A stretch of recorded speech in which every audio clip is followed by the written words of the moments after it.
We can take those expressions that we can simplify and take it to the next level.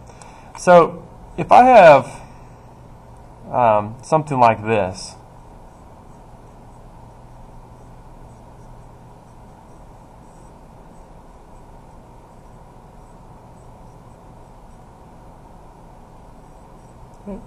so I have what looks like a pretty complex expression here, and I want to simplify this thing. Well, it may be helpful to just try plugging in some numbers. So what if like x was 10, right? I want to turn this expression with like all these like variables in here. Let's just get rid of the variables. Let's just say x is 10.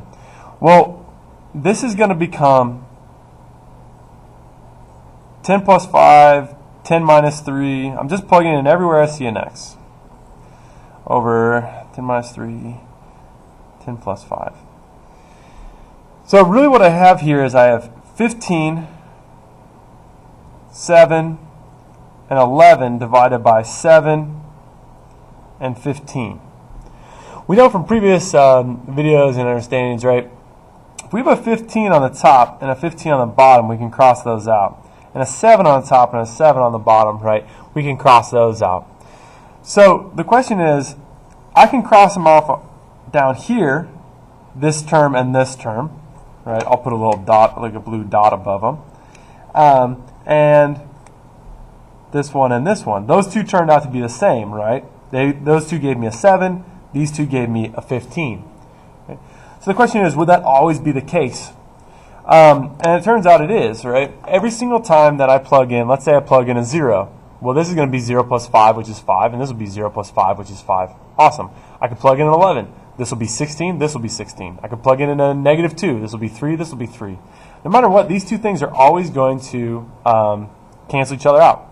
So just like in previous videos, right, where we could cross things that are both on the numerator and denominator, the top and bottom of the fraction, we can do the same thing here. If I've got an x plus 5 on the top and an x plus 5 on the bottom, they're gone. Same thing here with the x minus 3's. So what this thing really reduces to is x plus 1. Cool. Now, sometimes it could be a little more complex than that. We could have something like this.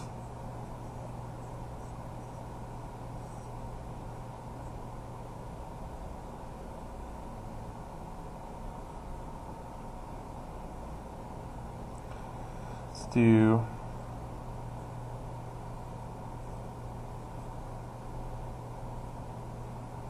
like that. So in this problem, I want to do some reducing. Well, just like in the previous problem, sometimes we have to break things apart to see what cancels.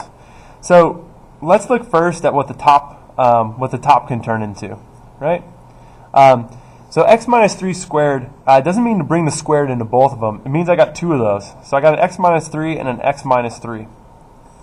On the bottom, I need to factor this, right? So I have a 9 there, so I need things that multiply to 9 and add up to negative 6. If you're weak on these, I would look back at the factoring chapters to get some help. So I need things that multiply to 9 and add up to negative 6. 3 and 3 will multiply to a positive 9, but they add up to a positive 6. So I need to make this a negative 3 and a negative 3. They still multiply to a positive 9, and those add up to a negative 6. So this thing's going to factor to x minus 3, x minus 3. So when I factor this thing out, look what I got. That cancels and that cancels. And if everything cancels, that's just 1. Remember, the absence of anything in terms of this, right, multiplying is 1. We can do other ones like that, where if you have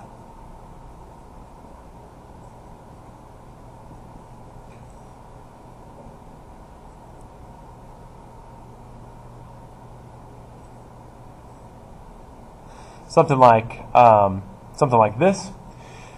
So I'll need to factor the top and factor the bottom.